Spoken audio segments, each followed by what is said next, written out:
fundraising and donor engagement in uncertain times. So we've got time at the end for questions. So you can either type those into the chat box or keep them for the end. We'd love to keep it more conversational, so please feel free to turn on your video camera so we can see you. This past year's been tough not seeing people, so we'd love it if you turn on your camera. And please, if you have any questions during the presentation, make sure to unmute yourself. Today we have our hosts, Our hosts are Beth, Massa, and she's in our Rapid City office, and she's our regional director of foundation relations. And then we have Jeff Veltkamp. He is our director of development based in Sioux Falls. And you can kind of see who are the hosts here because of our fun background. So we feel really fancy today. So before we jump into it, I wanted to allow everyone to introduce themselves. And we've got, oh, let me admit someone here real quick. I have 2 poll questions. So I'm going to pull up that screen so you can see where to visit. So please go to menti.com and you'll see the code here at the top that you'll type in after you visit that site. So you'll see a screen just like this one that shows the wheat sprigs. And our first question is going to be, how has the pandemic changed or impacted your fundraising and why? So while we're kind of going around the virtual room and having everyone introduce themselves, if you'd visit that site and type in your answers, it's an open-ended question. So I think you have 250 characters, so you can write a paragraph or a couple words, whatever you prefer. So I see that we've got, does anyone want to volunteer to introduce themselves? Or maybe I could just start calling people out. I'd say go around the room, Jamie. Okay. I see we've got Paula. Paula, do you want to start? She's the first on my screen here. Sure. Paula Jensen. I live in Langford. I'm part of the Langford Area Community Foundation, and I work for Dakota Resources. Great. Thanks for joining us, Paula. Yep. Ginger, do you want to introduce yourself? Sure. Ginger Neiman, the Senior Program Officer here at the South Dakota Community Foundation, and my office is located right here in Pierre. Thanks, Ginger. Gretchen Sharp, would you like to introduce yourself? Morning, I'm Gretchen Sharp.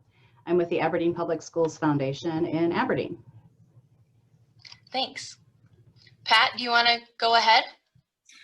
Sure, this is the Aberdeen corner. I'm Pat Gallagher with the South Dakota Community Foundation, the Community Development Coordinator based in Aberdeen. I work with folks in northeastern South Dakota.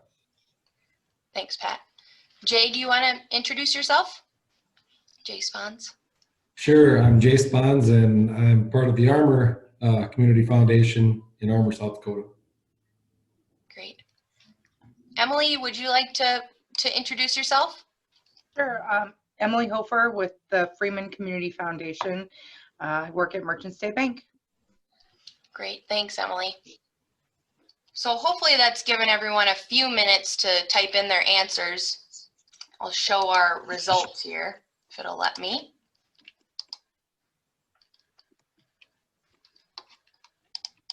Uh-oh, maybe it's not going to let me. Oh, here we go.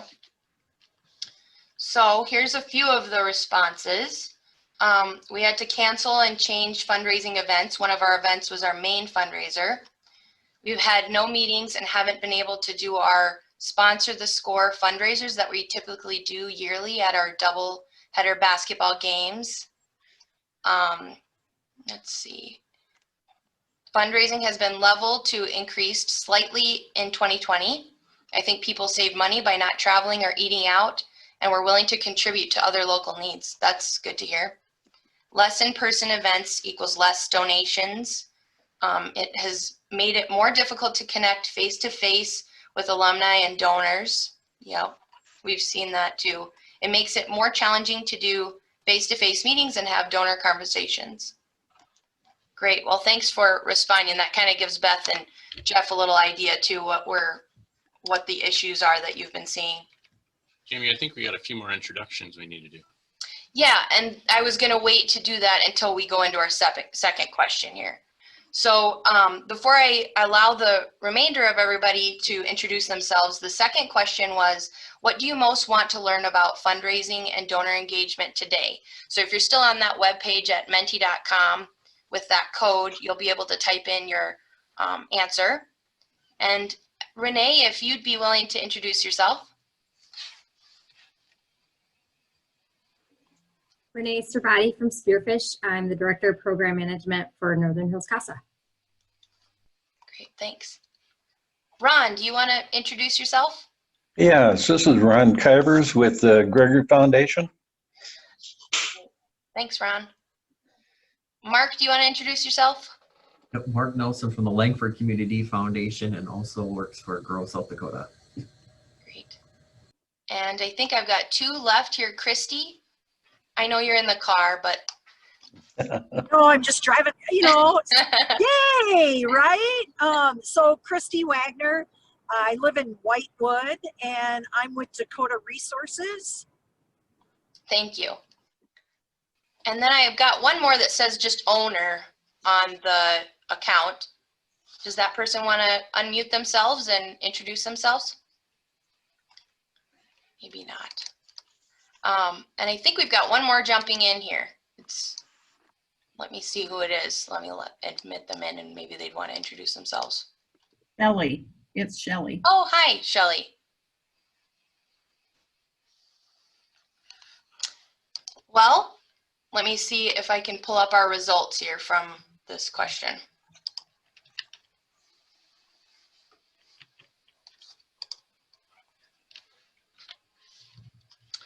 So the two questions we've got are we've got one more. How to creatively engage people when we can't meet in person as often. Fundraiser ideas to engage donors in the community that are not face-to-face. Virtual and digital alternatives, and just to learn different ideas. Great. Well, thanks everybody for jumping in there and answering those questions. So I think with that, I will turn it over to Jeff and take it away. Thanks, Jamie.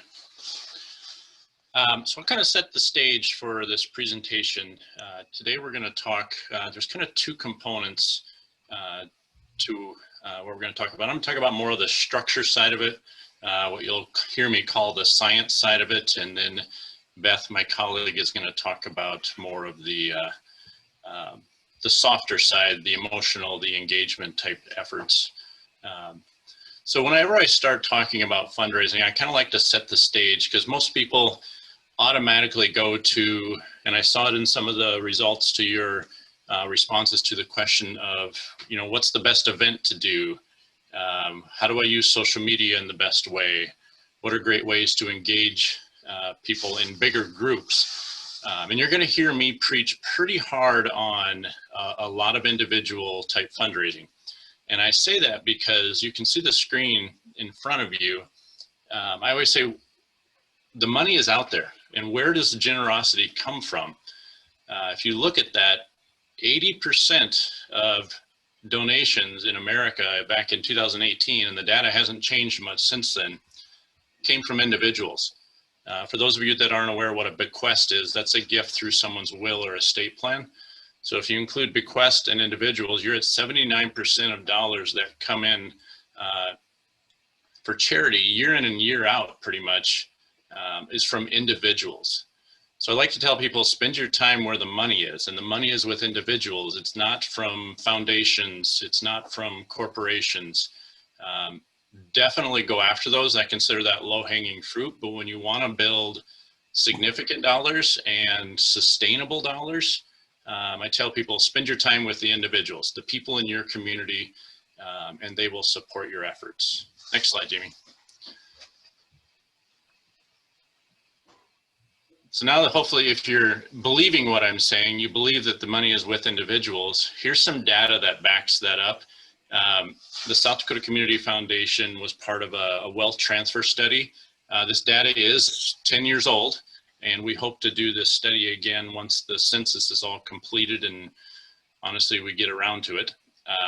So back in 2010, they were looking at a 50-year time frame, and there was a $75 trillion wealth transfer that was going to happen in the next 50 years.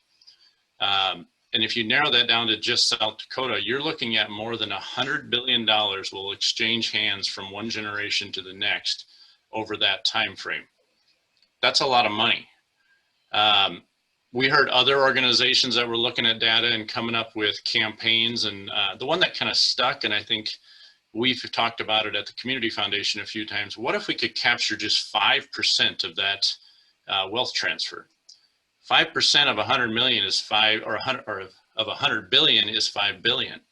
And then if you're an endowment organization, like most of you are, because you're part of us, 5% distribution on 5 billion, that's $250 million that are going out for great charitable things in your communities every year. And I'm just a big believer that we kind of need to go after that. So next slide, Jamie.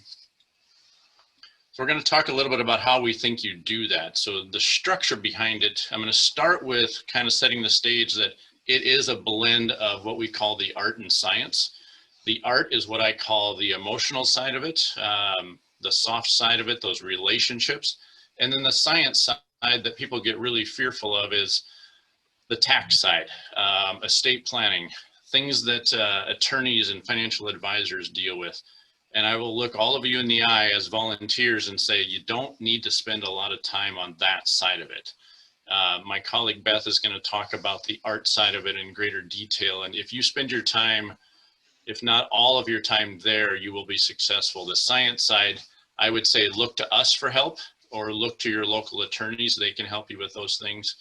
You don't need to be an expert in that field. Next slide, Jamie. So when you look at the art side, this is a statement that I heard from Bill Sturdivant, and I wish I could claim it as my own because I think it's just pure gold when it comes to fundraising. But if you're talking to an individual about your community foundation or an organization that you're trying to raise money for, I always say, if you remember this one thing, you'll be successful. Appeal to the emotional, then deal with the rational. It's not in our DNA to give away large sums of money for rational reasons. I mean, how many of us work hard all day and go home at night and think, I can't wait to give everything away that I just earned? So we make decisions on giving, I would argue 99% of the time on emotional connections. You're engaged emotional in some way. So when you talk about appealing to the emotional and deal with the rational, next slide, Jane. I also will tell you that it does take time. You need to be patient. You can't sit down with somebody and talk to them about your community fund or your nonprofit and say, hey, will you give $1 million? They're going to have a lot of questions before they're willing to make that engagement. You need to build that relationship. I like this cartoon because rarely do people go on a first date and end with a marriage proposal. Just like a fundraising meeting, you sit down with them and you talk to them about it, but you rarely do a huge solicitation in that first meeting. It takes some time and you have to be patient. Next slide, David. So how is the best way to engage people on that emotional level? Tell stories. I always think the best fundraisers are those that can tell a good story. And I'm not talking about a story that just keeps you on the edge of your seat, but tell a story or talk about your organization in a way that just shows passion, shows impact. It lets the donor know that they can fulfill their charitable goals as well as family goals, legacy goals through your organization. So get good at telling the story of the impact that your organization has, share real life examples, and then also tell your story. You as the fundraiser need to explain to them why you're engaged, why you're involved, why it's important enough for you to give of your time and resources to be a part of this. And that's also part of the storytelling. So it's a give and take. It's a two-way street in that relationship. Next slide. So when I joined the Community Foundation, I was like, how do you tell a story for an organization like the South Dakota Community Foundation, where yes, we are giving out grants, but it's really you guys in the communities and with other organizations that we've partnered with. You're the tip of the spear. You're the ones that can really tell those emotionally engaging impact stories. But here's a story that I use at the Community Foundation that kind of engages people. It really does walk the line of art and science. It leans a little bit more towards the science side, but that's a little bit of who we are. And so I always tell people, when you sit down with a family and you're talking about estate planning, I like to tell them you get to put your dollars into 3 buckets when you pass away. And you get to pick 2 of them. Suddenly they're listening. They're like, what do you mean by that? And I said, well, you can choose family, and that can be your only choice, but then the government and taxes will be the second choice. And typically in a more conservative state like South Dakota, I tell them, hey, don't you think your favorite charities, your local community could spend those dollars better than the federal government? And almost immediately you have a captive audience. So it's stories that engage people so that they're listening, and now they're thinking, okay, I might want to be engaged in this. Next slide. Some other storytelling that I like to tell is just getting people to think beyond their checkbook. I think most of us, if we were asked, where did we learn how to give? One of the answers I hear the most is, well, putting $1 or some change in the offering plate at church. Most of us were taught there. We're visual learners. And then as we grow up and people start soliciting us for gifts, we think, yeah, I could write out a check for that, or I could do this.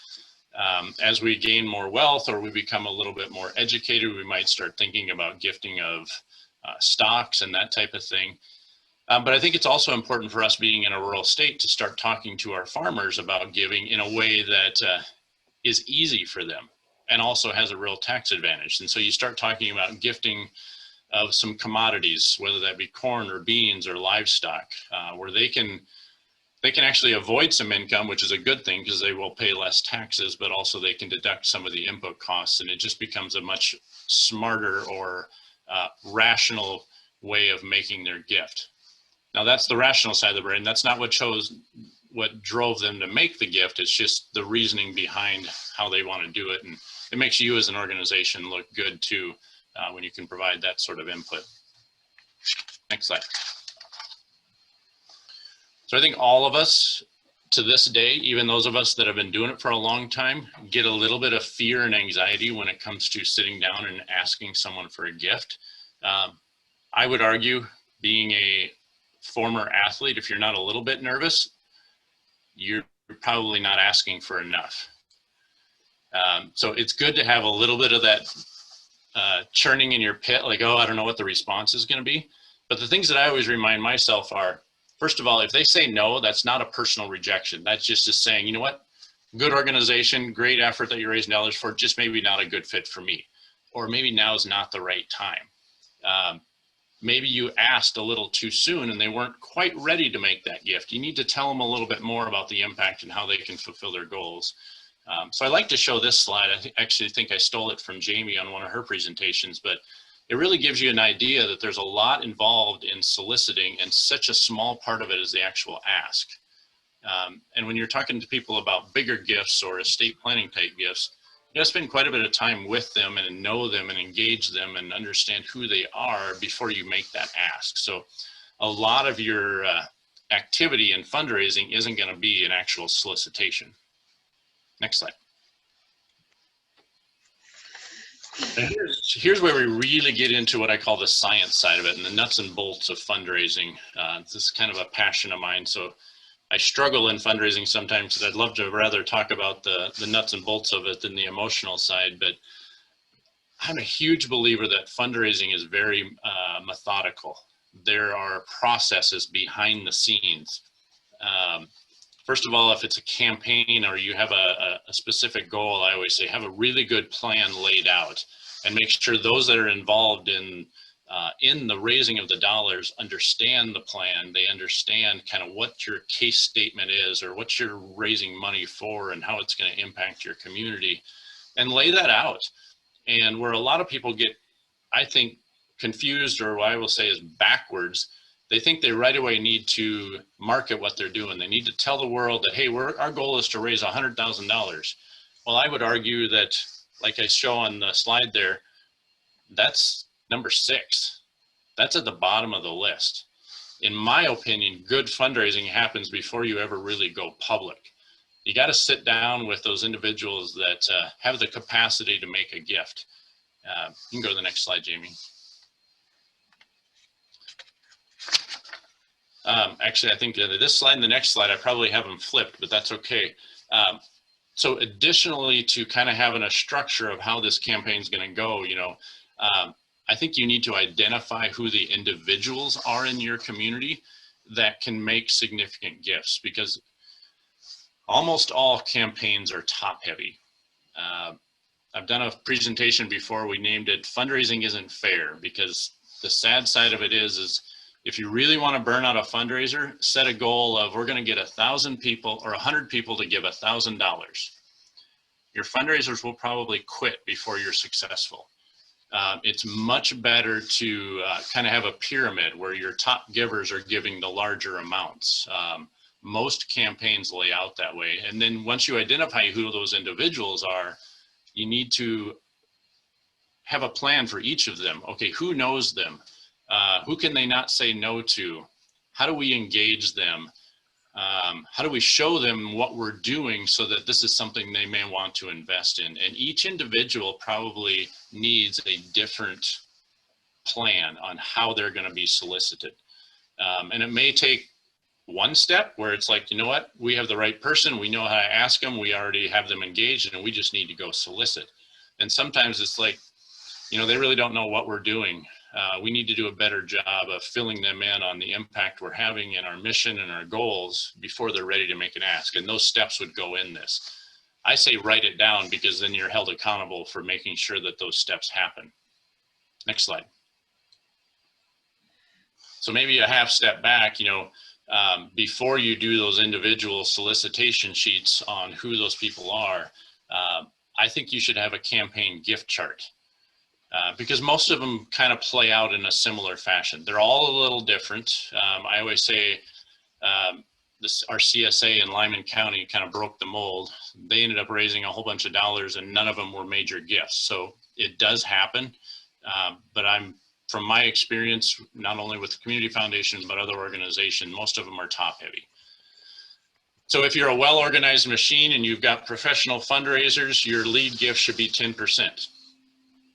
Now, if you're like all of us staring at the screen, you're probably volunteers or you're not a well-oiled machine with multiple fundraisers. So I would argue that your lead gift should be more than that, maybe closer to 25%.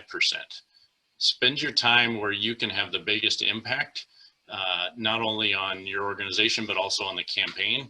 And if you can get that lead giver to be at a certain size, things kind of fall into place a little bit better. Just because a lot of times you just don't have a lot of people that can be out there soliciting all those smaller gifts. You want those to come in and kind of complete the campaign through mailing campaigns, through events, through social media efforts. You really want to spend your time on the top end with those top 15, 20 donors, get their commitment, because then when you go public, you really have something to announce. If you announce a campaign and you haven't raised any dollars, I would argue you really have nothing to announce. So what this is called is kind of the quiet phase of a campaign when you're trying to raise dollars, is you're really doing one-on-one meetings. And I know right now that's a little tougher with a pandemic, but those can be done over the phone. Use technology, use locations where you can space and just get in front of them and meet on a patio somewhere, wherever they're comfortable. But then talk to them about what you're trying to raise dollars for and engage them emotionally. Before I leave this slide, I want to point out all those lines on the right side where it says names of suspects or prospects. I think that's the most important part of this whole spreadsheet. When you identify what your total goal is and you've kind of laid it out, okay, we're gonna need this many gifts at this, start filling in names. Who are the names of people in your community that you could solicit for a gift that size? And I know I have $1 million example here, but it's no different than a $100,000 fundraising campaign. Just remove a zero. The activity is the same. Next slide. So kind of wrapping up a little bit my side of this conversation. I said it at the beginning and I'll say it again. Your role as either a volunteer or a paid fundraiser You just need to give people a powerful enough reason to support your organization. You don't need to be the expert, especially if you're dealing with people that have more significant wealth. They already have CPAs, they already have financial advisors, they already have attorneys that they're working with. You need to encourage them to make an investment in your organization because it fits with their goals, it fits with what they're trying to accomplish through their life. I tell people as a fundraiser, the one thing I have absolutely no control over, it's someone's capacity. I can't make them any more wealthy than they already are, or maybe will be. But I can have an impact on where they spend those dollars. And so I always say, just give them a good enough reason. Next slide. I stole this from a presentation I was given to an organization that was trying to shift how they were doing their fundraising. And I've stole it for a few other, but I think it really just depends on your perspective as a fundraiser. Is opportunity now here, or is opportunity nowhere? I can tell you from firsthand experience that once the fundraiser's mindset shifts a little bit to thinking a little bit bigger, being a little more bold, the dollars will follow. It's not a shift in we suddenly have more money in our community. It's not a shift that, hey, the ag community is really doing well now and that's why we're fundraising more. It comes down to us and how we view it and what we're willing to talk to people about and give them a good enough reason. So I think that's it for me. I will hand it over to Beth now and let her tell you about what I call the really important stuff of fundraising. This is what engages people. Well, great. Jeff, those were some really good ideas, and I hope that you all were able to gain a little bit of what you might be able to take back to your organization or your CSA.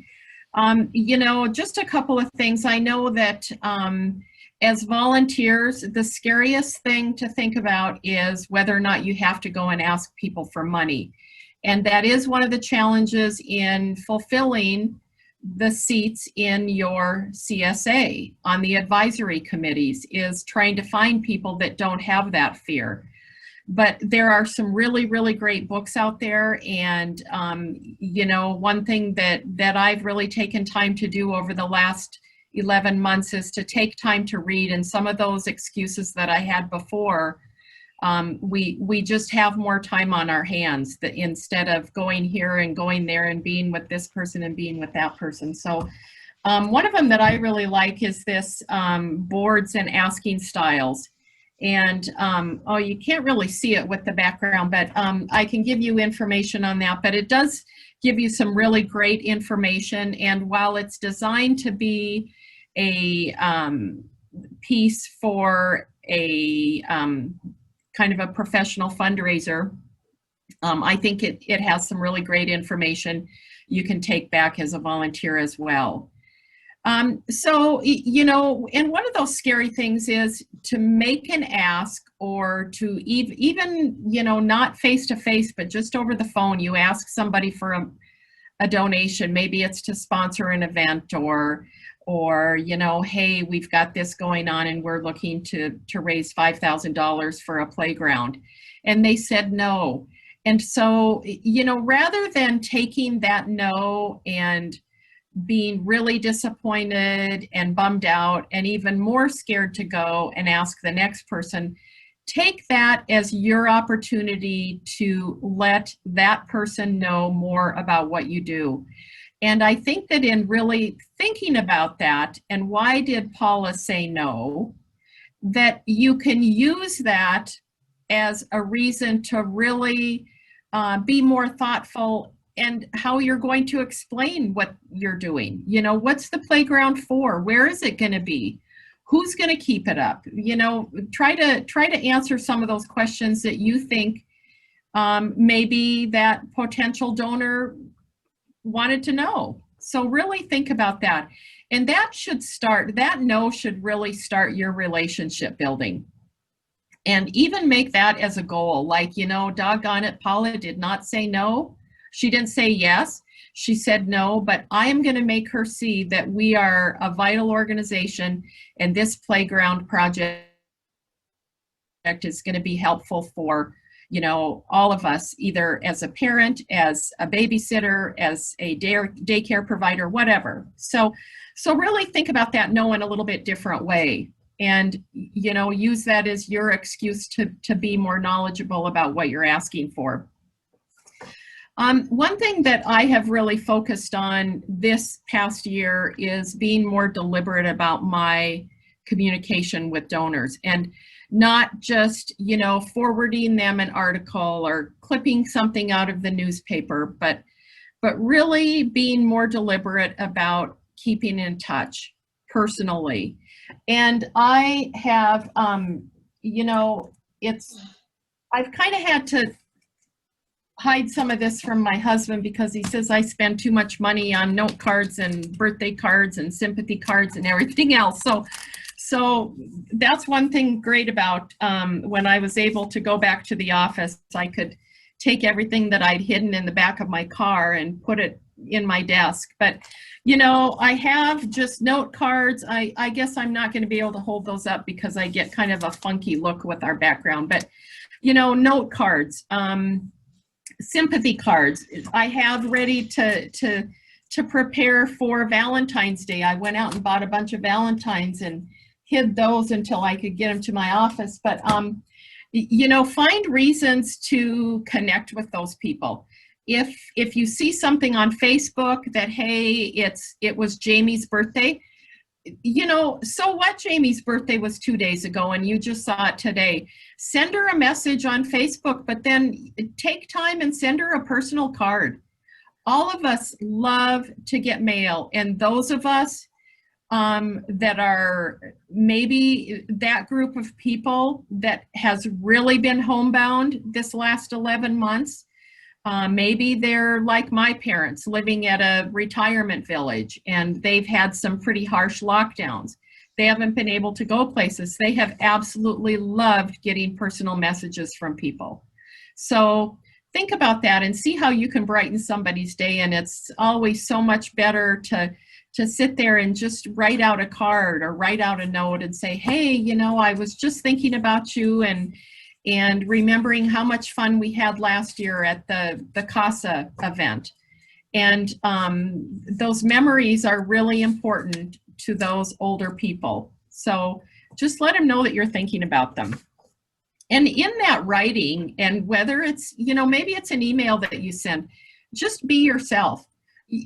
As a volunteer fundraiser and as a CSA board advisor, you know, you guys need to be yourself. That's why you're on that board. You bring a passion about your community and let that shine through. Truly let that shine through. Let them know why you're doing what you're doing. It's not because you had a lot of extra time. It's because you care about what's going on. You know, why do we want that playground? Oh boy, you know, when my kids were little, they would have loved to have had a playground like that. And so now's my time. Now's my opportunity to make that difference. And you're going to have success. You're going to have success. Jamie, you can go to the next slide. So, you know, hopefully that's going to lead you to that yes that you get. And it might not even be a yes, but it might just be something that shows up in the mail that's a check. And, you know, take that time, immediately thank that person. On every board, we have people that are really great at doing many different things. And we find those that are good at maybe doing one thing or maybe two things. But find those people, find that person, whoever opens the mail should make that first thank you. And then say, well, you know, we've got Emily and we've got Paula and they've agreed to write thank you notes. You know, get with them immediately. Maybe one of them has a real personal relationship with one of them and they want to really, you know, hang on to that and pull them in more and more and engage that donor to learn more about the organization. So, you know, it starts with conversation, it starts with a note, it starts with something that you can build on. And you can never say thank you too much. As we are receiving gifts at the South Dakota Community Foundation, even though we know some of you are aware of those gifts that go to your funds, we still write a thank you note. And maybe it's that Jeff and Jamie know this person. They each write a thank you note. You can never thank anybody too much. I mean, who do you know that says, I am so sick and tired of you thanking me? You know, go thank somebody else, but don't thank me. You're never going to find that. So just make that a real practical rule that you're going to follow. Always, always say thank you. Next slide, Jamie. And part of that engagement that you have in that relationship building is based on you letting that donor know what you are doing with the gift that they gave. Okay, Paula set out to raise $5,000 for a playground fund. You know what? Mrs. Jones wants to know, did that playground ever get finished? Or, you know, where is that playground? You told me you wanted to install it by February of 2021. I haven't seen anything. I haven't seen any dirt being moved. I haven't seen any volunteers. I haven't seen anything. So keep in touch with them. If you're, you know, if you've come across maybe something that makes you pause the project, let them know why you've paused that project and why you're not quite as far along as you wanted to be. Maybe it's that the person that was supposed to check on working with the city failed to complete a permit. And so just be very transparent and let your donors know where you're at in the process. And if it's that you're not very far in the process because you didn't raise enough money, that person very well may come through with a little bit more. Or ask them, hey, do you have somebody else that I can reach out to? Because we're $500 away from making this a reality. And I need your help, and I trust you, and I know you have friends that may see the value in this. You can move to the next slide, Jimmy, thanks. And with those donations and the realization of these projects, create these impact stories, the storytelling that Jeff talked about. You know, I know that Jamie has talked to many of you about storytelling and the value that really provides. It can be just as simple as doing something on your phone. You know, nowadays we all have access to our own little videography company where we can do all of this ourselves. And we need to just do that because somebody doesn't want to look at a 25-minute video on this playground project. So just do something quick and maybe have a couple of people involved. Have a couple of those little videos. You know, the next thing I want to make a point to do is to remind you that you need to recognize these donors, and not just with a thank you from you, but as maybe a more public thank you. Especially in our smaller communities across the state. There are so many really great projects. People want to be involved, but we need to ask them first. You know, we have a clipping service, and so we get many different news articles from across the state, and many of those are what you all have submitted. But the Gregory Foundation did a really cool thing in my estimation. They've been putting out an ad, and it says Gregory Foundation thanks residents for investing in the community. And then it talks about why they're raising the money. They have an opportunity to get some matching funds. And so what they've been doing is updating this list, and it's an ad, it's ad space, and it says people who have invested in our community. And that's anybody that will have given to that particular project. They have their names listed on there, whether it's individual or couple or family or businesses. And I just thought, what a cool thing to really call out those people that have made that difference and that are really coming through with what you're trying to get done in the community. So do something like that. And then next slide, please. Go ahead and share those stories. These are just a couple of them that that Jamie's put together in our annual report, and on social media. You know, the first one is about the Mammoth Hot Springs and just a little Twitter blurb.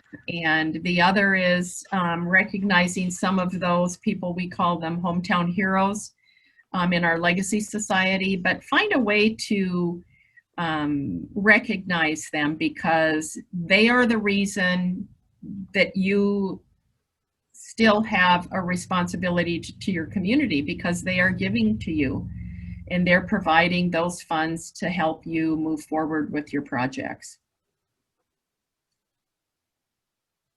So really, to wrap it up, you know, donor relations and donor engagement, it's not about you. It's not about the money that you get. It's really about that person that's sitting at their desk writing the check. And they're the ones that you need to keep in touch with, whatever that looks like. If you're sending them a Valentine, or if you're sending them an email, or you're making a phone call, use all of those things, whatever you can, to let them know how important they are, because they are your bread and butter, and they're the ones that see the same passion that you do. And the way that you respond and the way that you smile and you let them know how appreciative you are is going to be the reason that your projects come to fruition. So those are just a couple of things that I have. There was another clipping that I pulled out, and it was from Burke. And they had, like, probably, I would guess it's about a half page, but they talked about the beginnings of the Burke Foundation and the match that they had. And they've been going since 1995. And then they took some recent projects and they had pictures, but they also listed them since the spring of 2019. And then they listed about 8 or 9 different projects. And any of you that might be interested in seeing these things that I'm talking about, I'd be happy to send those. I can forward them on to Jamie and she can send them on to you. But those are just some really great ideas to let your community members know what you're doing and what you're all about, because they may not understand, and they may have just for years heard about the Burke Community Foundation but never taken time to learn. So take those relationships that you have and really spread that good news. And that's really all that I have. Well, thanks, Beth and Jeff. That was a lot of great information. I don't know if it would be better for me to stop sharing my screen so then we can see everybody, and maybe I could pull up a little bit later some of those questions we had from the beginning too. So I'll stop sharing my screen so we can see each other. There we go. Okay, so does anybody have any questions right off the bat that they'd like to ask Jeff or Beth?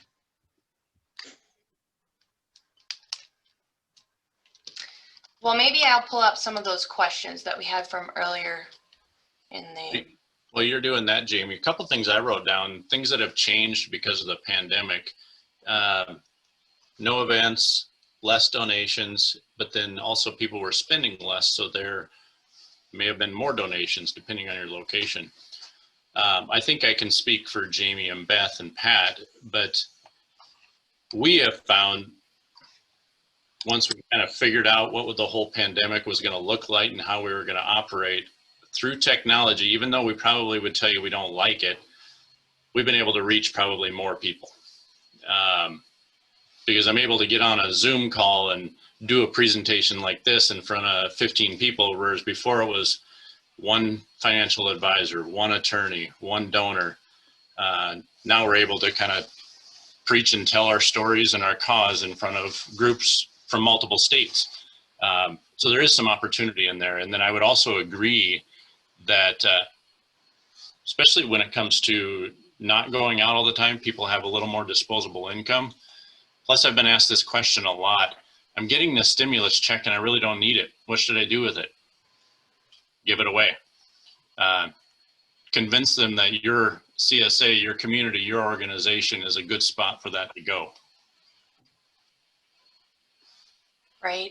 So one of the questions that someone had asked was how to creatively engage people when we can't meet in person as often. Beth or Jeff, do you have any ideas there? Sure. So one example that I have is what the Custer Area Foundation did. And they had a opportunity to get some matching money that was kind of tagged in with the South Dakota Gives. And Paula and I sit on that advisory committee, and we found that that was a great opportunity for not only organizations, but for many of the CSAs in the state to really direct some of their efforts. And so they kind of built up to that. But what Custer did was they knew that they were not going to be able to creatively raise any money as far as having one of their fundraisers, or, you know, they've usually worked with the Rotary Club and had some joint fundraising activities. So what they did was they pulled the board together on Zoom, and they asked every board member to bring 5 names of community residents to the table, of those 5 that they would reach out to.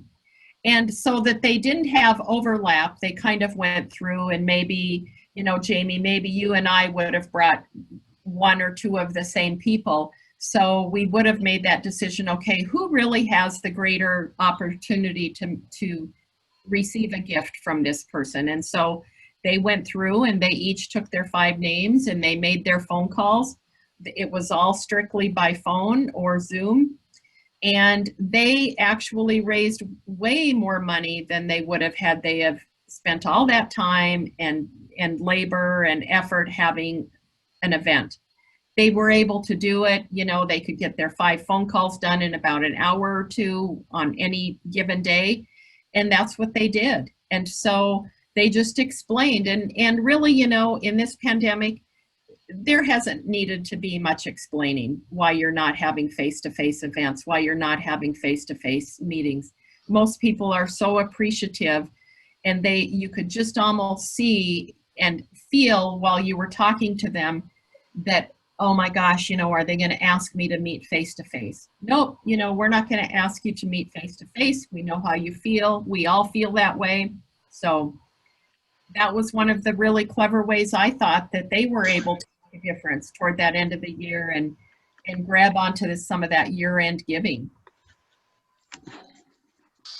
I would say in addition to that, the things that pop into my mind are use this time to thank people, maybe in a bigger and better way. And when I say bigger, I don't mean this big flashy thing. I mean something that's kind of specific to them.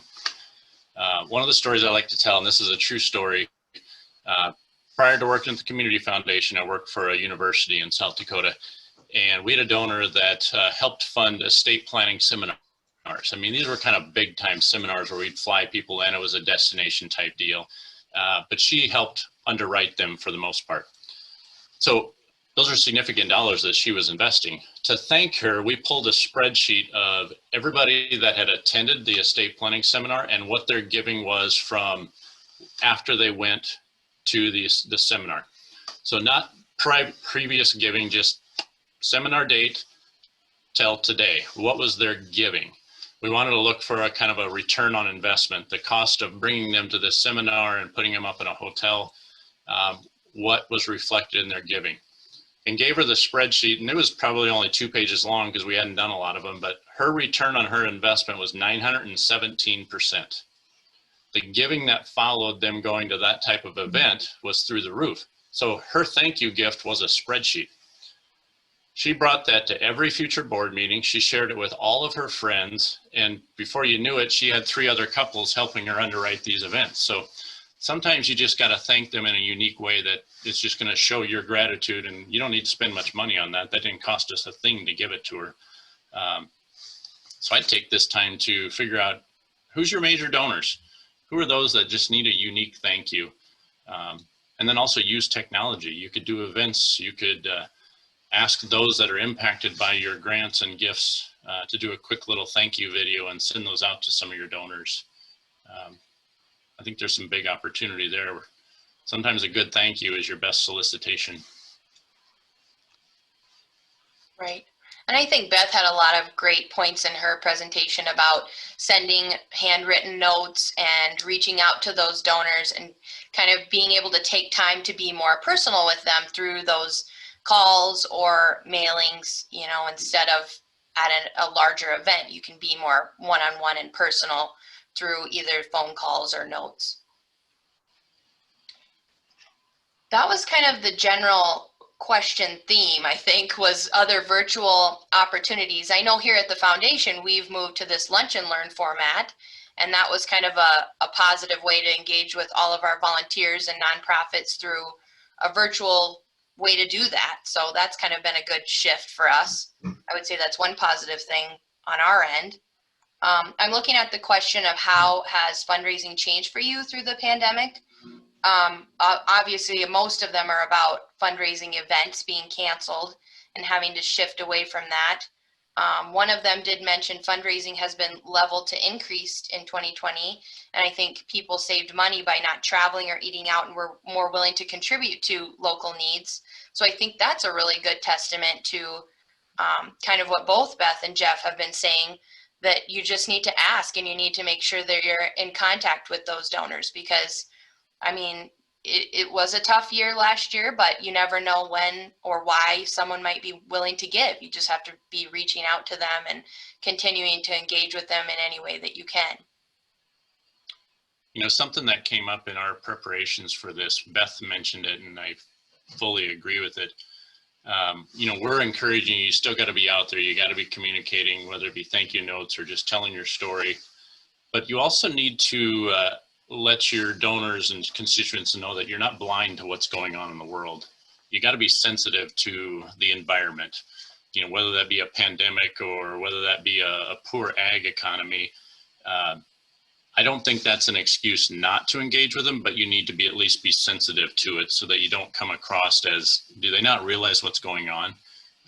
Just be in tune with what's going on in your world. And sometimes you just need to announce that that's the elephant in the room. Just say, I know these are tough times, but if you'll allow me, let's just chat a little bit about what my community foundation is doing and how I think we're making an impact. And just simple engagements like that go a long ways. Sure.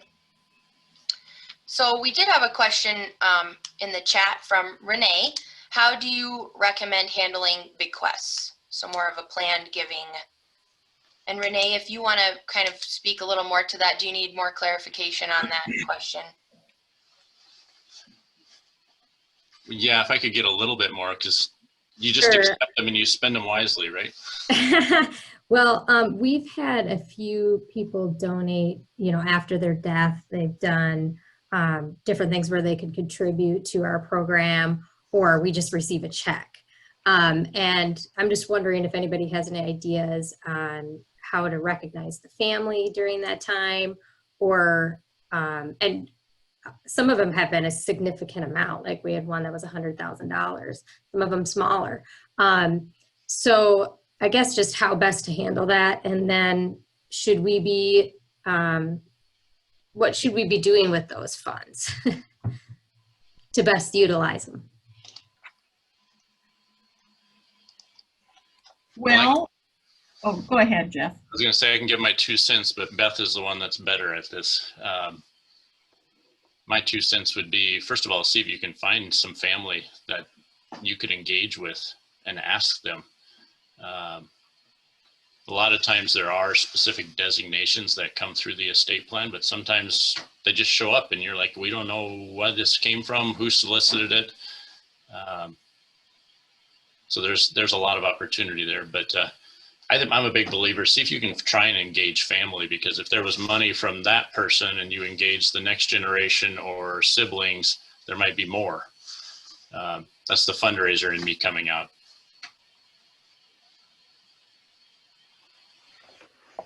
Yeah, that's a good question. And I think to be able to ask those family members too, you know, what was it that they really liked about our organization? Is there a particular program, or how did they learn about us? And just to really try to seek as much information as you can, because you definitely would want to put that money where they wanted you to put it. If they haven't put any restrictions on that, then, you know, you can be able to say to the family, well, we know that your mother really appreciated the special room that we had for families to come together. You know, so we've put money into that and cleaned that up or got new furniture or whatever, you know. I think that just getting as much information as you can. And I think too that, you know, some of those people maybe don't want any recognition, public recognition, but I think that you can do something yourselves that really will make those family members feel happy, proud, and, you know, so appreciative that of what they gave that money for. Right. No, and maybe a follow-up too would be, yeah, if the family is okay with you recognizing the family for that gift, that's a big marketing opportunity to say that you can include our organization in your estate plan and have an impact well beyond your lifetime.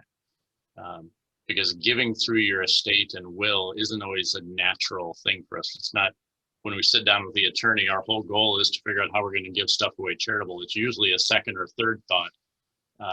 But when they see that and they go, huh, never thought about that. Maybe I should include my church, my school, my community savings account that I've been supporting all my life anyway. Sometimes it's just an education that we have to provide people. And I guess to build on that then, because what we have had come in has been, you know, totally unsolicited. Is there a plan or something we should have in place to get the word out that we do accept those types of donations through somebody's will? Or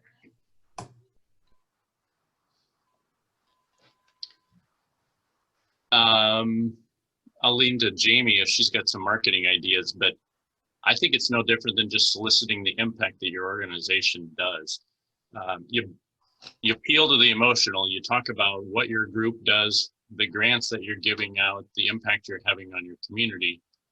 And then I always say in everything you send out, it should have, you know, have you ever thought about including your fund in your estate plan? Just kind of wet their whistle a little bit, just kind of dip your toe and just remind them that, hey, next time they sit down with their attorney to draw up their will, they might ask the question. Right. I think, yeah, right along the lines of what Jeff said, just making sure that you're including the plan giving component into any marketing that you're doing, because you just never know when that might strike a chord with someone. It's really tough with marketing to know when is the best time to be sharing that information and planting that seed. So you need to be doing it continually all the time through your marketing efforts. So like Jeff said, just even a simple question included in a marketing piece that says, have you considered us in your estate planning? And I know this last year, you know, unfortunately, a lot of people have been focusing more on their estate planning, and not unfortunately, but I guess it's just been more on people's minds that that's something they're considering. And so I think just making sure that that's there, that component is in your marketing is important.